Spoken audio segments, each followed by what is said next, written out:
भारतीय सरकार, जिसे हम यूनियन गवर्नमेंट और सेंट्रल गवर्नमेंट के नाम से भी जानते हैं, पर इसे हम ज्यादा सेंट्री के नाम से भी जानते हैं, नेशनल अथॉरिटी है रिपब्लिक ऑफ भारत की। और फेडरल डेमोक्रेसी जो है वो साउथ एशिया में है, जिसके अंदर 28 यूनियन स्टेट और 8 यूनियन टेरिटरीज हैं। सरकार जो है वो नई दिल्ली में बैठती है अपने 3 प्राइमरी ब्रांचेस लेजिस्लेटिव, एग्जीक्यूटिव और जुडिशरी के साथ, जहां पर ये सारी शक्तियां जो है वो बाइकैमुलर पार्लियामेंट के प्राइम मिनिस्टर और सुप्रीम कोर्ट के पास होती हैं। और एक प्रेसिडेंट स्टेट का हेड होता है उसके जुडिशियल एवोल्यूशन की वजह से। और पार्लियामेंट ने अपनी सोवर्जिनिटी खो दी थी क्योंकि उसके अमेंडमेंट कॉन्स्टिट्यूशन के सब्जेक्ट ने जुडिशियल इंटरवेंशन कर दिया था। और जुडिशियल अपॉइंटमेंट जो है वो एग्जीक्यूटिव और लेजिस्लेचर के कहने पे बनाए जाते हैं। भारतीय सरकार का एक्ट 1833 जो था वो ब्रिटिश पार्लियामेंट के द्वारा पास किया गया था, और ये सबसे पहला ऐसा नियम था जो स्थापित किया गया था भारतीय सरकार के अंदर।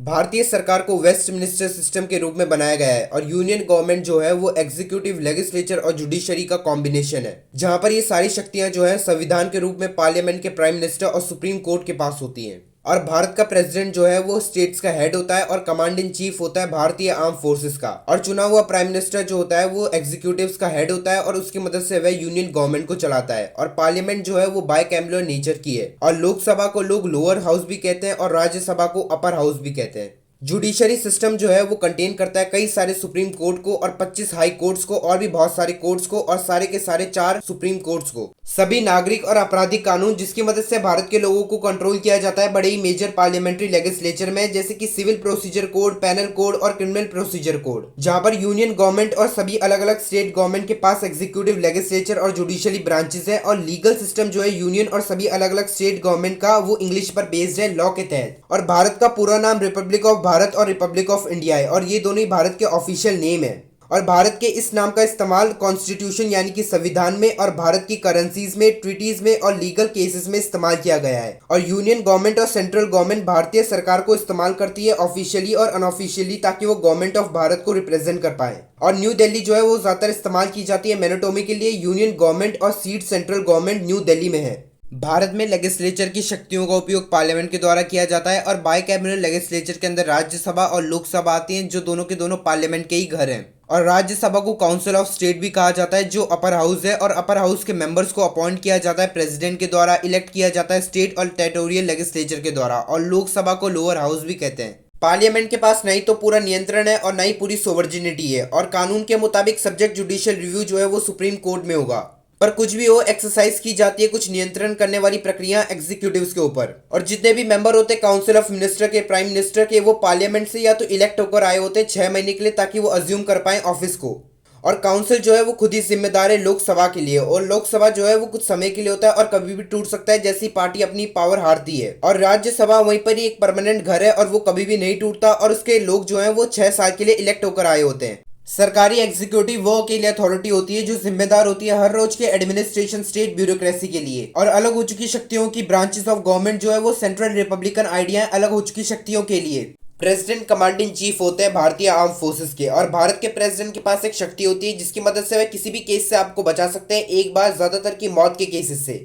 और प्रेसिडेंट के निर्णय को प्राइम मिनिस्टर और लोकसभा की मेजोरिटी एक इंडिपेंडेंट ओपिनियन बनाती है, और ज्यादातर केसेस में प्रेसिडेंट जो है वो एक्सरसाइज करते हैं एग्जीक्यूटिव की शक्तियों का प्राइम मिनिस्टर के कहने पे। और आज के भारत के प्रेसिडेंट और कोई नहीं बल्कि वह द्रौपदी मुर्मू है।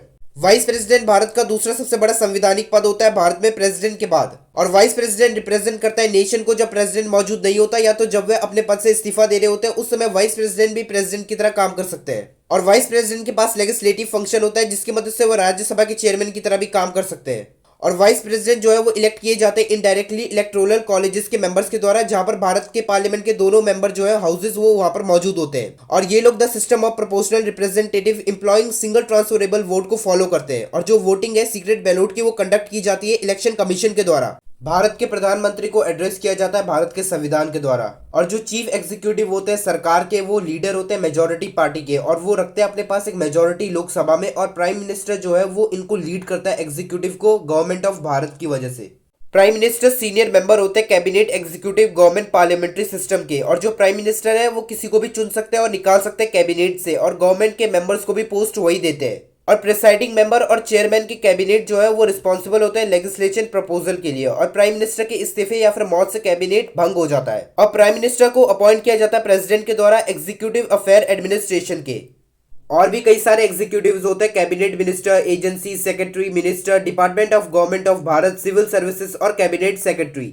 भारत का supreme court New Delhi Bharat के कैपिटल में ही है, और जो सुप्रीम कोर्ट है वो सबसे बड़ा जुडिशियल फॉर्म है और आखिरी कोर्ट है जहां पर आप कॉन्स्टिट्यूशन ऑफ भारत के अंडर में अपील कर सकते हैं। और ये सबसे बड़ा कॉन्स्टिट्यूशनल कोर्ट है और जिसके पास कॉन्स्टिट्यूशनल रिव्यू की शक्ति भी है, जिसमें चीफ जस्टिस ऑफ भारत भी है और 33 और भी जजेस है। और इसके पास एक्सटेंसिव पावर है, जैसे कि ओरिजिन, एपीलेट, एडविसरी, जुडिसडिक्शन के साथ। सुप्रीम कोर्ट आखिरी कोर्ट होता है जहां पर आप अपील कर सकते हैं, और यह कोर्ट आपको किसी भी हाई कोर्ट, स्टेट और यूनियन गवर्नमेंट और दूसरे कोर्ट के खिलाफ अपील और उनके खिलाफ कार्रवाई करने की शक्तियां देता है। और ये हमारे फंडामेंटल राइट्स को भी बचाता है और कंट्री के गवर्नमेंट के बीच में जो भी लड़ाइयां होती है ये उन्हें भी सुलझा देता है। और एक सलाहकार कोर्ट होने के नाते ये हर एक केस को सुनता है, खास करके उन्हें जिन्हें संविधान के प्रेसिडेंट के द्वारा विशेष बताया जाता है। और ये किसी का भी ध्यान आकर्षित किए बिना किसी भी केस को आराम से सुलझा सकता है। और सुप्रीम कोर्ट के बनाए गए कानून को भारत के हर एक कोर्ट में यूनियन और स्टेट गवर्नमेंट में माना ही जाता है। और पर आर्टिकल 142 के मुताबिक प्रेसिडेंट का यही काम होता है कि वह सुप्रीम कोर्ट के बनाए गए कानून को लागू करे। इसके अलावा संविधान के आर्टिकल 32 के एक्सटेंसिव ओरिजिनल जुडिसडिक्शन जो है वो सुप्रीम कोर्ट को फंडामेंटल राइट्स देते हैं, और यह उनको शक्तियां देता है डायरेक्शन, ऑर्डर और राइट्स की। और राइट्स के अंदर आता है द नेचर ऑफ हैबिबियस कॉर्पोरस मैंडुबस प्रोहिबिशन की वेंटो क्राइटेरिया को लागू करने की शक्तियां देता है। और सुप्रीम कोर्ट के पास पावर टू डायरेक्ट होता है। इसका मतलब है कि कोई भी सिविल और क्रिमिनल केस को एक स्टेट के हाई कोर्ट से दूसरे स्टेट के हाई कोर्ट में देने की शक्ति।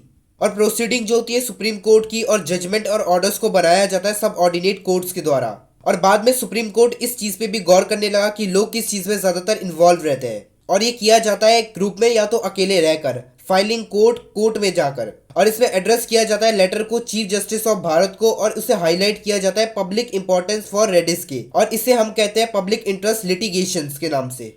भारत एक क्वासी फेडरल फॉर्म की गवर्नमेंट है जिसे हम यूनियन और सेंट्रल गवर्नमेंट के नाम से भी जानते हैं, जहां पर ऑफिशियल इलेक्ट होते हैं यूनियन, स्टेट और लोकल लेवल पर। और नेशनल लेवल पर जो गवर्नमेंट का हेड होता है प्राइम मिनिस्टर, उसे अपॉइंट किया जाता है भारत के प्रेसिडेंट के द्वारा पार्टी कोलिजन के लिए, जो मेजोरिटी में सीट रखते हैं लोकसभा में। और लोकसभा के मेंबर्स को डायरेक्टली 5 साल के लिए इलेक्ट किया जाता है a first past the past voting system के द्वारा। और जो मेंबर होते हैं राज्यसभा के वो रिप्रेजेंट करते हैं स्टेट को, और 12 मेंबर जो होते हैं राज्यसभा के उन्हें प्रेसिडेंट खुद इलेक्ट करता है। और भारत इस समय दुनिया की सबसे बड़ी डेमोक्रेसी है 90 करोड़ एलिजिबल वोटर्स के साथ 2019 की रिपोर्ट्स के मुताबिक। भारत स्टेट गवर्नमेंट जो है वो भारत के स्टेट्स पर राज करती है, और चीफ मिनिस्टर हेड होता है स्टेट गवर्नमेंट का। और शक्तियों को डिवाइड कर दिया गया है यूनियन गवर्नमेंट और स्टेट गवर्नमेंट के बीच में, जहां पर स्टेट लेजिस्लेचर बाइकैमुलर है और 5 स्टेट जो है वो यूनिकैमुलर है। और लोअर हाउसेस के मेंबर्स को इलेक्ट किया जाता है 5 साल के लिए, और अपर हाउसेस के 1/3 मेंबर्स को इलेक्ट किया जाता है 6 साल के टर्म के लिए हर 2 साल में। लोकल गवर्नमेंट काम करती है बेसिक लेवल पर, और ये गवर्नमेंट का 3rd लेवल है जहां पर यूनियन और स्टेट गवर्नमेंट है, और इसके अंदर पंचायत, रूरल एरिया, म्युनिसिपैलिटीज और अर्बन एरियाज आते हैं, और ये सभी डायरेक्टली और इनडायरेक्टली लोगों से इलेक्ट होकर आते हैं। भारत में 3 टायर टैक्स स्ट्रक्चर होता है, जिसकी मदद से संविधान यूनियन गवर्नमेंट को यह शक्तियां देता है कि वे लेवी इनकम टैक्स लगाए, टैक्स ऑन कैपिटल ट्रांजैक्शन लगाए, वेल्थ टैक्स लगाए, इनहेरिटेंस टैक्स लगाए, sales tax, service tax, customer excess duties और the state government to levy sales tax भी लगाए। स्टेट सेल्स ऑफ गुड पर भी टैक्स लगता है, एंटरटेनमेंट पर भी टैक्स लगता है, professional excess duties on manufacture of alcohol पर भी टैक्स लगता है, stamp duties on transfer of properly collection और रेवेन्यू पर भी टैक्स लगता है। और लोकल गवर्नमेंट शक्तियां देती है स्टेट गवर्नमेंट को कि वे लेवी प्रॉपर्टी टैक्स लगाए और चार्ज करे लोगों से वाटर सप्लाई और सीवेज के लिए। और आधे से भी ज्यादा रेवेन्यू यूनियन गवर्नमेंट और स्टेट गवर्नमेंट का डायरेक्टली टैक्स से आता है, और जो क्वार्टर होता है यूनियन और स्टेट गवर्नमेंट के टैक्स का वो दोनों एक दूसरे के साथ शेयर करते हैं। 1991 में टैक्स को ठीक करने के लिए एक चीज शुरू हुई थी ताकि हम रैशनलाइज कर पाए टैक्स स्ट्रक्चर को, और कॉम्प्लियंस को हम और भी ज्यादा बढ़ा पाए। उसके लिए कुछ कदम लिए गए थे, जिनमें से पहला कदम था कि हम इंडिविजुअल रेट्स को कम कर दे, कॉर्पोरेशन इनकम टैक्स, एक्सेस और कस्टमर टैक्स को भी हम कम कर दे, जिसकी मदद से ये और भी ज्यादा प्रोग्रेसिव हो जाए। धोखाधड़ी और झूठ को कम कर दे, लॉ और प्रोड्यूसर्स को सिंप्लीफिकेशन कर दे हम उनका। और इंट्रोड्यूस किया गया था हमें परमानेंट अकाउंट नंबर पेन की तरह, ताकि हम ट्रेस मॉनेटरी ट्रांजैक्शन कर पाए। और 29 स्टेट में से 21 स्टेट्स ने वैल्यू एडेड टैक्स को हमें दिखाया था VAT 1 नवंबर 2005 को, ताकि हम इसे रिप्लेस कर पाए कॉम्प्लेक्स और मल्टीपल सेल्स टैक्स सिस्टम के साथ। नॉन टैक्स रेवेन्यू जो है सेंट्रल गवर्नमेंट का, वो आता है official services, interest receive, public sector dividend से आता है। वहीं पर ही नॉन टैक्स रेवेन्यू जो है स्टेट देती है सेंट्रल गवर्नमेंट को, वो interest receives, dividends, income from general economic और सोशल सर्विसेज से आता है। इंटरस्टेट बांटता है यूनियन टैक्स पूल को जब फाइनेंस कमीशन सिफारिश करते हैं प्रेसिडेंट से। और जितने भी टैक्स रिसीव्ड होते हैं सेंट्रल और स्टेट अमाउंट के, वो 18% होते हैं नेशनल GDP के। और ये फिगर जो है 37 से 45% तक है OECD के मुताबिक। भारत के फाइनेंस मिनिस्टर पूरे साल का यूनियन बजट पार्लियामेंट के आखिरी काम करने वाले दिन फरवरी को दिखाते हैं, पर 2017 से 18 के बीच में इस चीज को बदल दिया गया और अब पूरा बजट 1 फरवरी को ही दिखाया जाता है। और इस बजट को सबसे पहले 1 अप्रैल को ही लोकसभा से पास हो जाना चाहिए, नहीं तो भारत का ऑफिशियल ईयर शुरू नहीं होगा। और इस यूनियन बजट को प्रोसीड किया जाता है इकोनॉमिक सर्वे के द्वारा, ताकि वो आउटलाइन कर पाए ब्रॉड डायरेक्शन को, बजट को, इकोनॉमिक परफॉर्मेंस और कंट्री की आउटगोइंग फाइनेंशियल ईयर को।